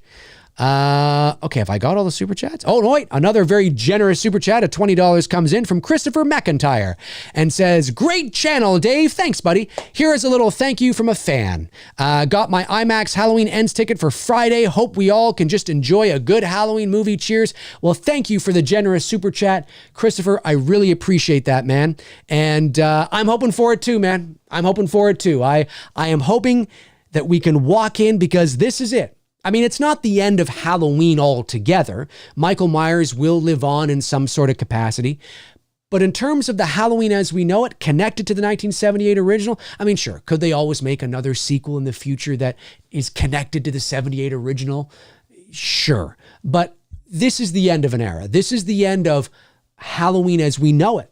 And I do think that this is the last time we are going to see Jamie Lee Curtis as Laurie Strode and that, that whole thing. So fingers crossed that it's good, and that we go in and we sit down and we just kind of leave our expectations at the door and we take it for what it is. I'm right there with you, man. And thank you very much for the super chat. I really appreciate that, dude. Thank you. Okay. Oh, wait. Super chat here from Jordan Christie, sends in $4.99 and says, I'm curious what the motivation will be for why Michael returns after 4 years instead of any other year following kills. Yeah, I don't think we're going to know. I think he's probably just... Listen, there could be some things that are said through exposition that are not concrete, but that are hinted at maybe why, or maybe they tell you through the use of cinematic language and symbolism, right? So what I mean by that is that, you have to be paying attention to sort of what's happening between Michael and Corey, or what's happening with Corey, or what's happening with Allison, and like maybe it is there, but it's not said outright. It's not said outright. It's more symbolic. I have a feeling that's probably the way they're going to play it, to be honest with you. That's what I think is going to happen. Kyle Buckley sends in $5 and says, yo, Dave. Yo, Kyle, what's up? Could you make a compilation video of all your drunk Dr. Loomis impersonations? They're absolutely hilarious. I would watch it every day. I probably won't do that because that's just not work I care to do, but I am glad you like my drunk Dr. Loomis. Yeah, there's a great video on my channel that I wish had more views. It's got a few thousand views, but if you haven't checked it out, just YouTube Dave McRae drunk Dr. Loomis or something. And I think it's a thumbnail of me and I'm on the cover like I'm doing that one. Just watch it. I recite some of Loomis's most famous lines from like Halloween, Halloween 2, Halloween 4, but like completely inebriated. And I mean, I'm actually not drunk. I'm pretending to be drunk, but it's really funny. It's really funny. I'm glad that you like that, man. It's fun to do. Happy Sanjo sends in $5 and says wherever you are line in Halloween Kills signified that he was unaware of Michael being out and that Laurie is usually celebrating with them. I don't necessarily. I mean, true. You could definitely take that for sure. But I didn't read that. I don't think it's concrete enough. In my estimation, I don't think it's concrete enough. It feels that if that were the case, that they would know where she is. That they would, because see, to me, if Laurie had just canceled, right, and said, I'm not coming out tonight, then you wouldn't say that because you would know that she's at home, right? If Laurie didn't show up, you'd be worried and you'd be out looking for her, especially because it's Halloween night, right? It's Halloween night. Like, where's Laurie? She didn't show up, right? So if that was the motivation, for me, it wasn't clearly communicated, and I don't believe it. Maybe they should have had Tommy say something else. Maybe they should have just had her, to Laurie, it's too bad you couldn't be here tonight. To Laurie, it's too bad you couldn't be here tonight. Then just say that. To say wherever you are, it's something that people say when you haven't talked to somebody in a long time. You know, it just doesn't, for me, it doesn't communicate that to me. So I would have chosen a better line. When I hear Tommy say that in that moment, in that instance, I think to myself, wow, they haven't seen each other in a long time. That's how I feel about it. So, you know, I just would have chose a better line, a different line in my estimation. And I just, yeah, the way that Tommy and her come upon each other in the hospital, there's a lot, and listen, I watched it then, there's a lot of cringy dialogue in that movie. There's a lot of stuff that doesn't feel, the acting just doesn't, it just feels cringy, you know? And I don't just mean the yelling and the evil dies tonight. I'm talking about the delivery of lines, you know? It feels, yeah. Anyway, I think they were just all too self-aware that they were in a Halloween movie. Let me see. Okay, got that. Briar Grace sends in $4.99, says, in some of the press interviews this week, they talked about how traumatic and horrifying the opening babysitting scene is. Any predictions? Well, listen, I take these things with a grain of salt. This is obviously not going to be Terrifier 2. Okay, so it can only go so far as being traumatic. If Jamie Lee Curtis is calling it traumatic, you know, she also called Halloween Kills a masterpiece. So, you know, I take it with a bit of a grain of salt. I think what is traumatic about it is the idea. Now, I'm about to say something that is not a spoiler. It's out there. It's in the official synopsis for Halloween Ends.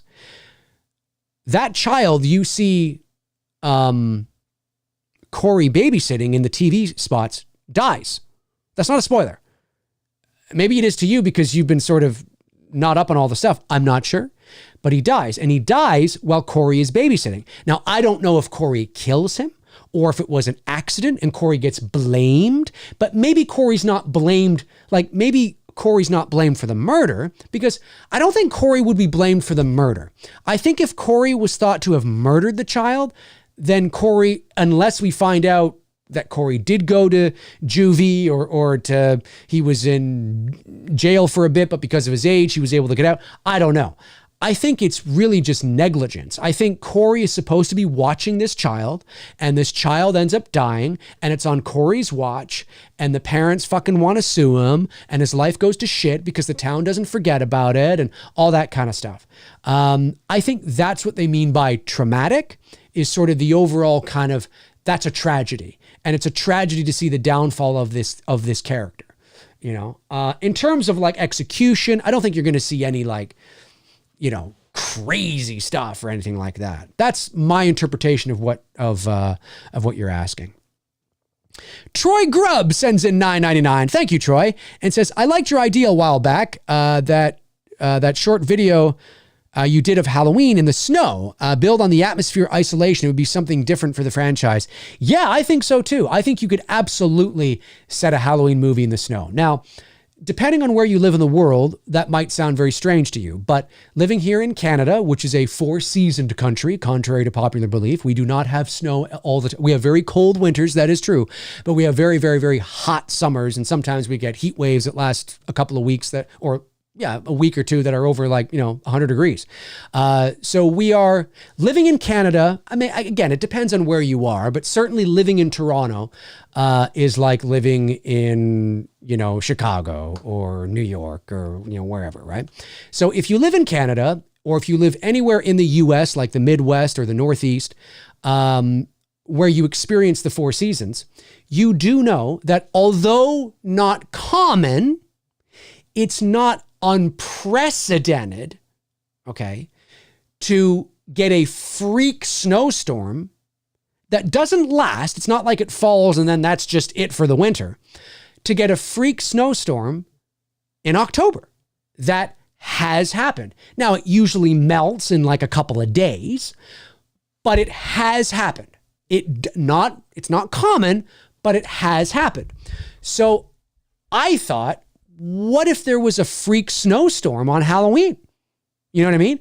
And it's like, what? Like, and maybe the storm only, it melts on November the 3rd. I'm not saying that it's, but it comes in and people are like, what the fuck? There's a snowstorm? You know what I mean? And in the Midwest, it's not unprecedented.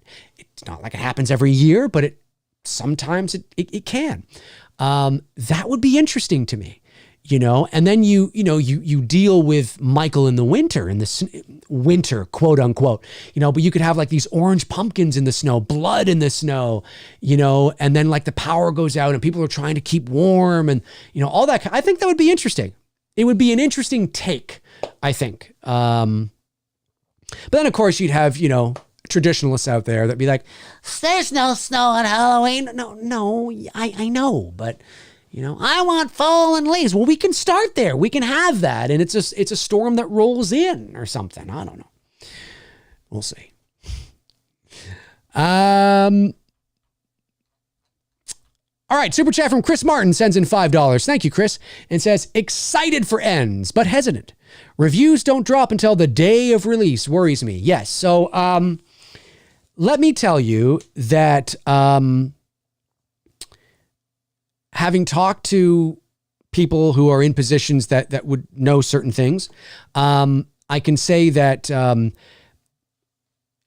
we know this anyway, okay, but as much as we would like to believe that they are just holding back the reviews because of spoilers and that kind of stuff, look, it's not like it's never possible or it's not possible. But really, at the end of the day, when a studio has confidence in a movie, they will allow reviews to go up or like sometimes a week, if not a little more in advance. And that's because word of mouth is a hugely powerful tool. It's one of the most powerful tools you can have in marketing. And if they have confidence in a movie and they have confidence that people are going to love a movie, they will show that movie. Oh, you bet your fucking ass they will show that movie. And they will show it to journalists and film pundits and reviewers. They will show it because they want the buzz. They want it out there. If they are not releasing reviews to a movie, basically less than 24 hours before that movie hits theaters around the world, it's not usually a good sign. That doesn't mean that you're not going to like the movie. That doesn't mean that it might not be a surprise, and most people do. It just means they know there is a high probability that this could be a problematic situation because of the movie. And when we think about the movie, right, Corey and the whole, we already, like, we going in are going, okay, how's this going to go? Well, they kind of feel that way too. And so they feel, let's delay it as long as we can until the last possible second, and then let the cat out of the bag. Now, we might be surprised, and we might find that when the reviews go up on Rotten Tomatoes, it's got a 65, it's got a 70. It's not bad. That's not bad, right? And listen, to those of you that are younger, and I don't mean to sound condescending when I say this, that really is a good score. I would give anything to have a movie on Rotten Tomatoes that had like a 65 or a 70. That's a good score. It's a very good score. Okay. Get out of your head that it's got to be a 98 or it's shit. It's like, no. If it's 22, okay.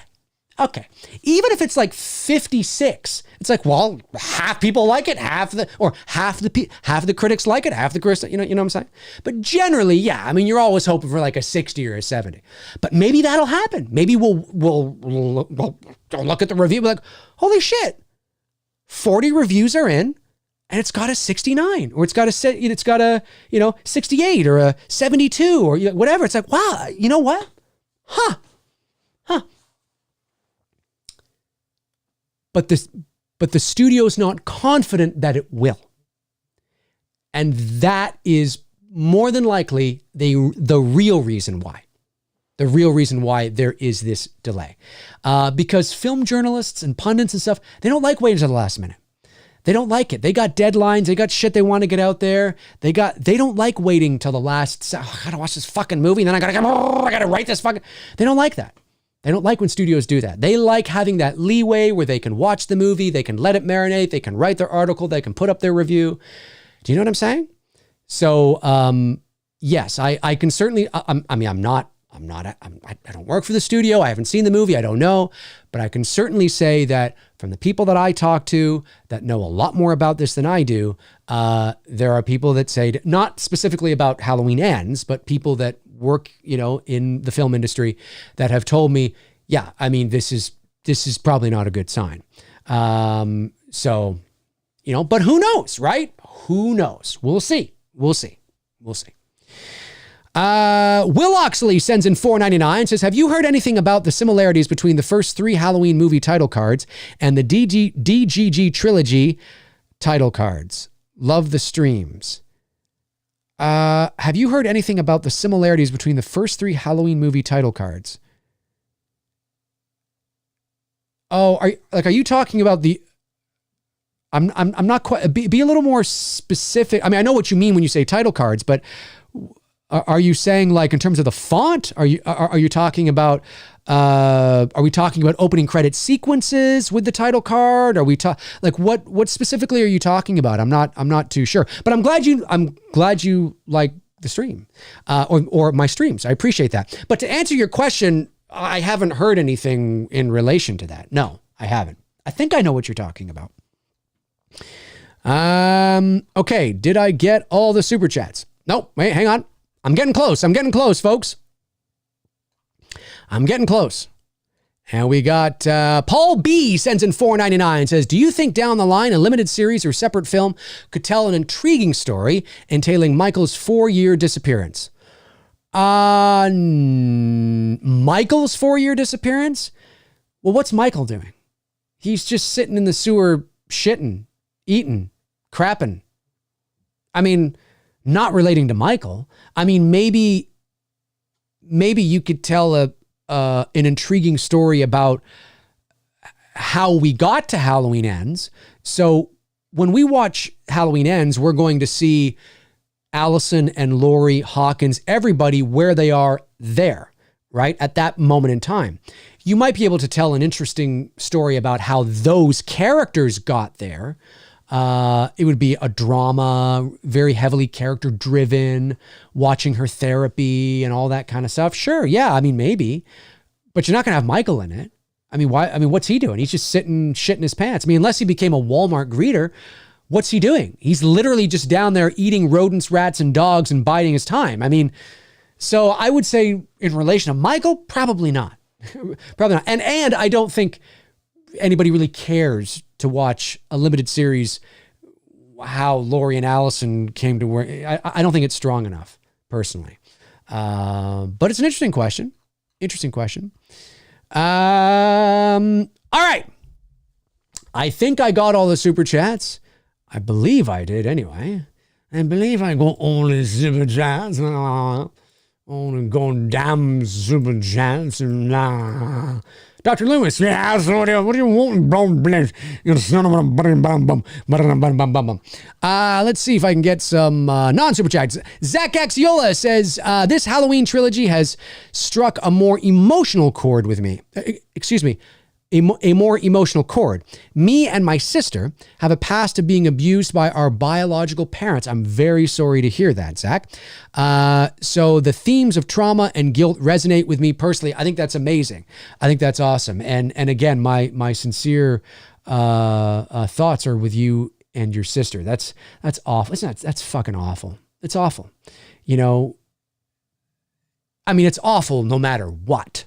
But when it comes from the parents, you know, the people, and I don't care if it's physical abuse, sexual abuse, emotional abuse, verbal abuse, you know, your parents are supposed to be there to guide you, that you can look up to point you in the right direction, you know, to be there when you're down, to lift you up. And to just know that there are some parents that behave that way is just disgusting.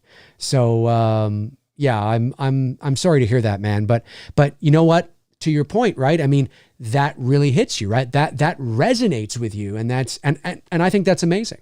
I think that's amazing. That's really awesome. And that's something that you and your sister can share together, in that sort of, that, you know, continuing to heal through these films. And I think that's really amazing. I think that's cool. The Horror Show Channel Cecil Laird, ladies and gentlemen, says, hi, Dave. See you soon, my guy. And we'll be safely out of Halloween season into nightmare season. That's right, folks. For those of you that don't know, I am flying to Phoenix, Arizona on November the 6th to play Freddy Krueger in the unofficial sequel and direct follow-up to Wes Craven's New Nightmare from 1994, starring Miko Hughes and myself. Yes, ladies and gentlemen, it is happening. I will be there for a week. It's going to be some exciting stuff, folks. Exciting stuff. I am looking forward to bringing you my version of the Dream Demon. Looking forward to it, Cecil. Going to be a lot of fun, my man. A lot of fun. Going to be fun. A super chat comes in from Pumpkinhead. The Pumpkinhead is in the chat room. Sends in $5. Says, hi, Dave. What will be your hypothetical opening scene and ends, similar to Halloween 4, possibly? Appreciate the passion and channel. Well, I think it's going to follow a similar trajectory as the first two movies.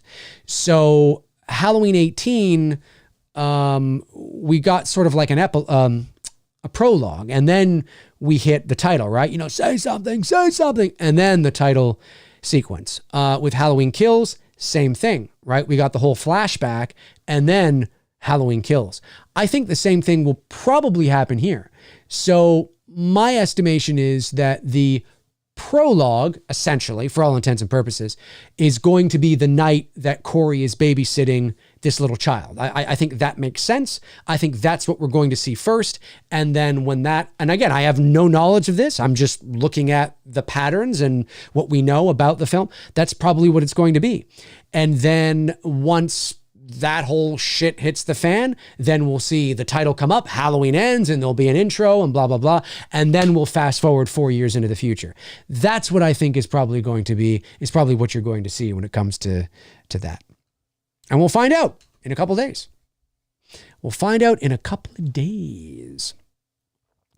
All right, let's see here. Ooh, an hour and 43 minutes I've been going. An hour and 43 minutes.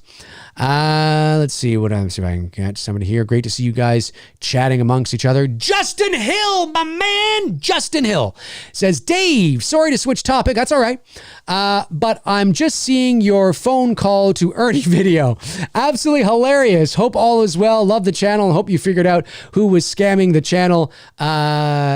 Thanks, or shake my head. Yeah. So no one was scamming the channel. The right word would be probably spamming the channel. Yeah, there's folks, look, I'm not the only channel. There are spammers that will take your channel's profile picture and that will spam and respond to every comment on a video saying, hey, text me here because you've won this.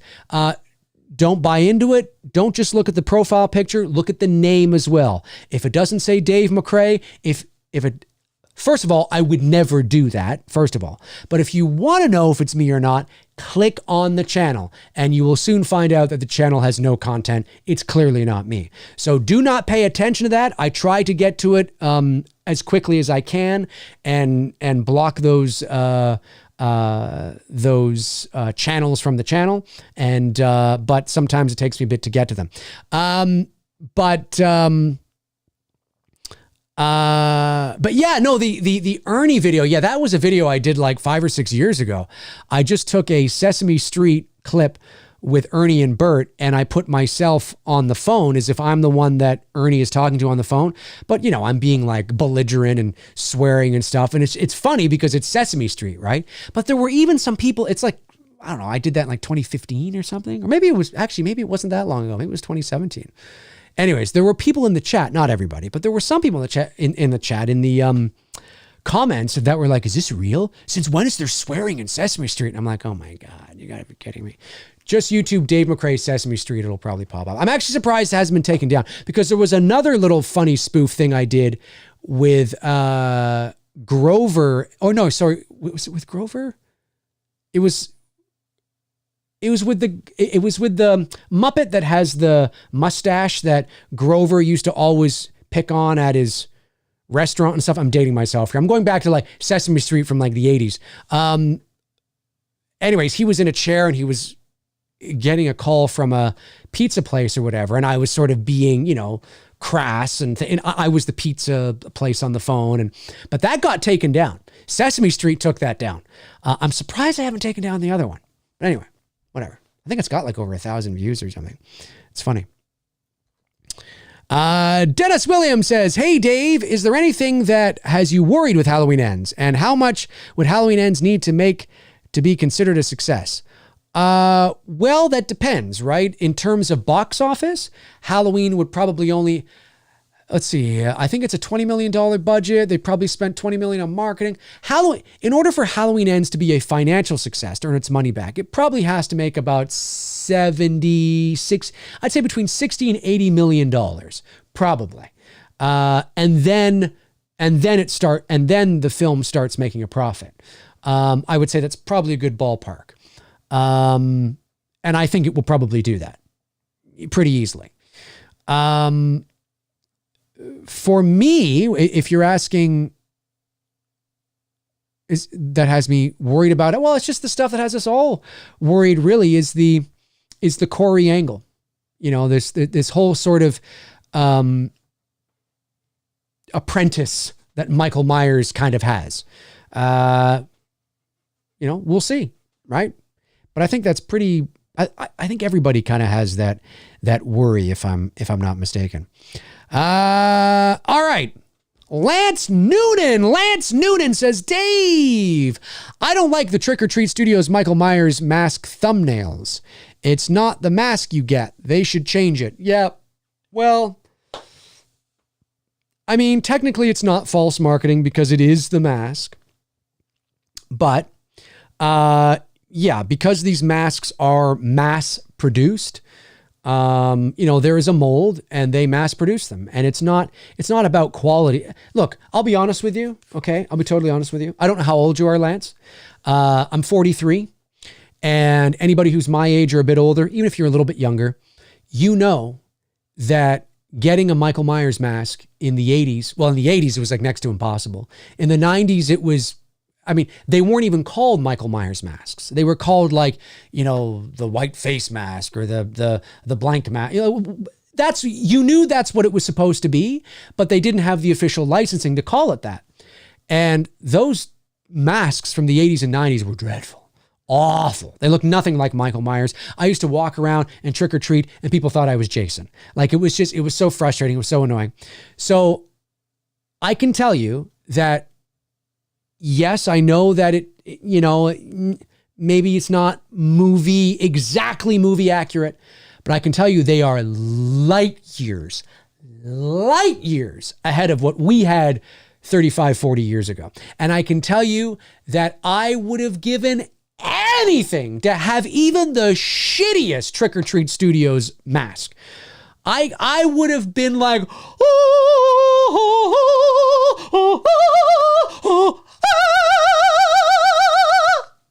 I can tell you, I would have been over the moon to have even the shittiest Halloween Trick or Treat Studios mask in 1988 or 1987 or 1994 or whatever it was. I would have given anything.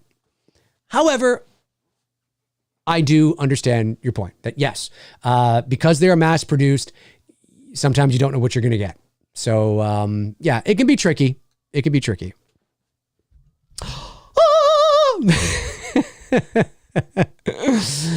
Okay, what do we got here? 10 more minutes. We're going to go 10 more minutes. We're going to take this thing to 2 hours, ladies and gentlemen. And then the next time you see me, it's going to be after the movie comes out. This is it, folks. This is it. This is it. Oh, what are we going to do? How are we feeling? I don't know. Did I miss any super chats? I don't think I did. I think I did get everybody that came in. The Pumpkinhead one there, you retracted it. Okay, just so people know, so you know, because I do sometimes see people will send in a super chat and then retract it. Just so you know, retracting your message in a super chat does not retract the payment. The payment still goes through. As far as I know, anyway. So just so people know, in case that's why some people were doing that, I'm not sure. Yeah, through time and space, Dave spitting facts. I don't know how old you are through time and space, but if you're anywhere close to my age, you know. I mean, you get it, dude, right? Like, you're like, yeah. I mean, can you imagine?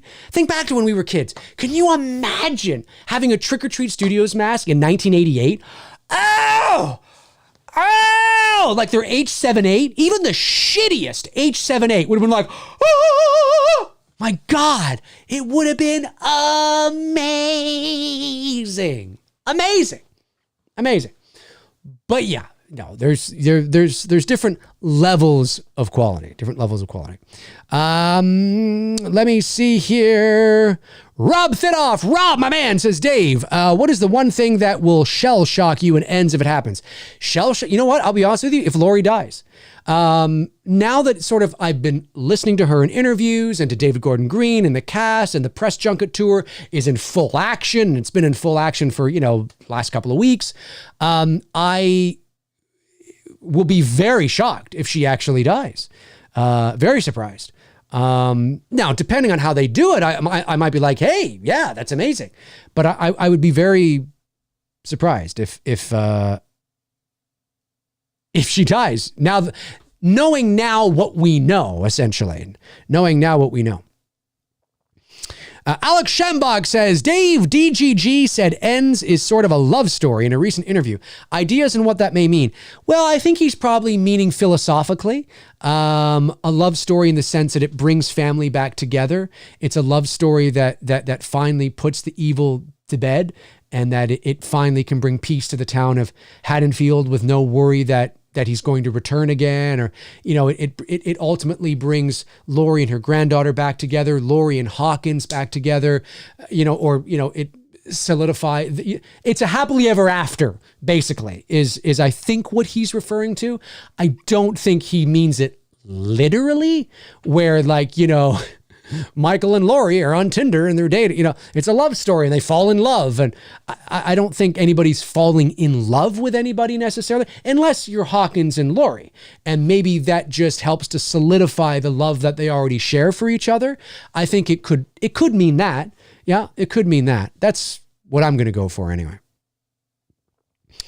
Jimmy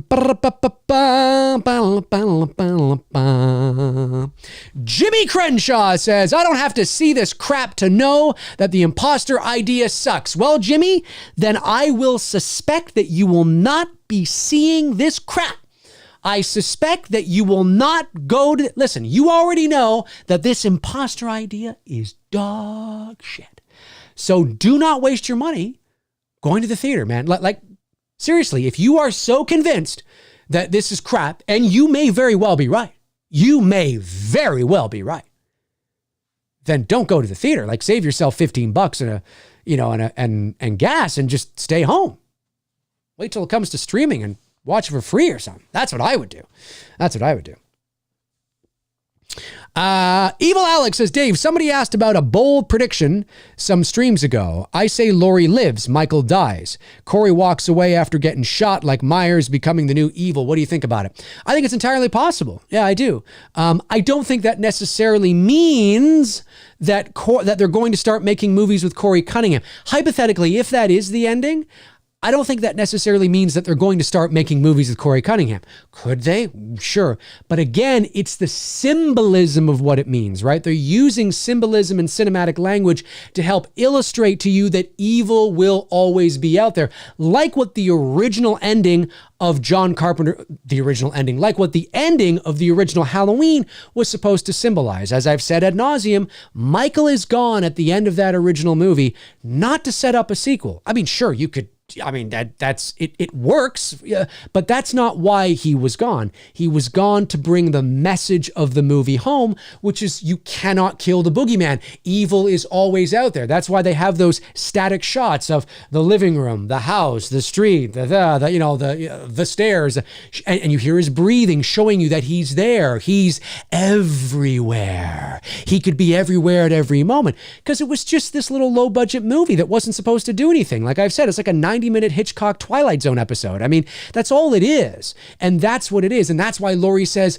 it was the boogeyman. As a matter of fact, it was, right? Her arc, she has an arc in that movie. Laurie actually has a full arc in that film. She doesn't believe in the boogeyman at first.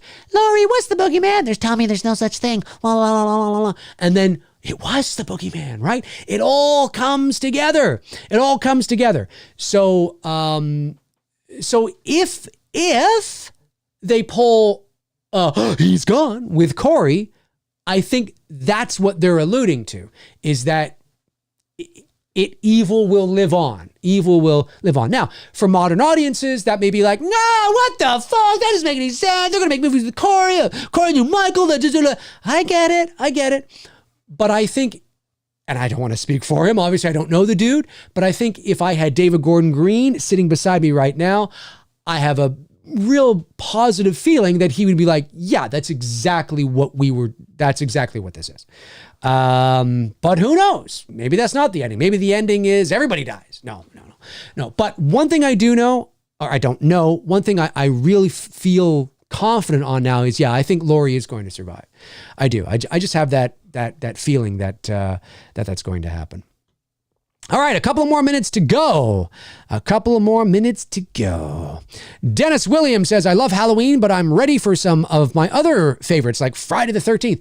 I would love to see a movie that brings back Jason's mother and sets things up for a second movie that introduces Jason. Dennis, I could not agree with you more. That is what Tony and I have talked about many times on Two Dudes. That's what I've talked about in the past. I think that would be really cool. Yep. I agree with that. Let me see here. Andrew Stevens, one of our great mods here, says, I've been saying for a microsecond, I want Laurie and Michael to give us a Fish Called Wanda moment. Let's get erotic over here. Oh, God. I don't know why James Jude Courtney used the word erotic. I have a feeling that if you were to, because erotic has a very specific meaning to it. Like there's no, it has a very specific meaning. Maybe he just meant, instead of erotic, he meant loving. because in the interview that I watched, and I'm sure you've seen it too, he talks about how when him and Lori, and this can happen when you're working on set, you're working with actors, it's a big moment, it's the finale, it's the end of the end, it's coming to an end. You've been working with this family for 4 years now, because I believe it's the same crew, it's the same grips, it's the same everybody. I mean, I'm sure there was a couple of turnovers, but by and large, everybody's the same. And so it is like the end of an era. It's a real family thing. And he said that when they were setting up certain shots and rearranging lights and stuff, that him and Jamie would just hold hands while he was lying there. He would just hold hands with her. And like, I could understand that it's a moving moment, because they know what it means to the franchise. They know what it means to horror. They know what it means to the legacy. So to say that it was moving and it was loving and it was pure, like I could understand that from an acting perspective, the emotion, I could understand that. But erotic? I mean, that clearly tells me that you want to like bend Lori over the table and go to town. I mean, like erotic, it's sexual. So basically you're saying it's sexual is what you're saying is. It's a very sexual moment. Okay. All right. Hey, man. Whatever gets the job done, folks. Whatever gets the job done. Whatever gets the job done. A super chat comes in from Flicks with Joe right at the buzzer. I was just about to leave. Flicks sends in a very generous super chat at $10. Says, hey, Dave, love your channel, creativity, and charisma. Well, thank you, buddy. I appreciate that. Do you think we could see Corey versus Allison along as a parallel to Michael versus Laurie in the finale? Oh, I see what you're saying. Looking forward to your thoughts, man. Cheers. I don't know.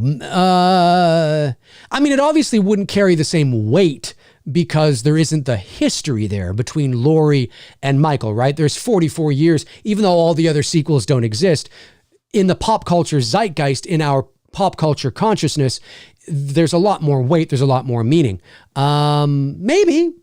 I mean, I'd be, I mean, as long as it's properly motivated and it makes sense to do that, then sure. Other than that, I would be surprised if Michael doesn't kill him. I think Michael's going to kill him personally, but, I don't know. We shall see. We shall see what's going to happen. All right, folks, that is going to do it for me here on this Tuesday, October the 11th, 2022. This is it, folks. We are down to the wire now. Halloween Ends is 3 days away from its release. Oh, Flick Symmetry gets one in at the buzzer. $9.99 says, thanks again for all the fun this past year. For your information, I'll be watching the Shatner cameo on TV in background as Kirk or a... I'll be watching for the Shatner cameo on TV in the background as Kirk or a Priceline ad. I see what you're saying. Yeah. That's funny. I get it. I forgot he did those Priceline ads. That's funny. Yeah, listen, I mean, we are 3 days away. 3 days away from its worldwide release. The world premiere for Halloween Ends is tonight.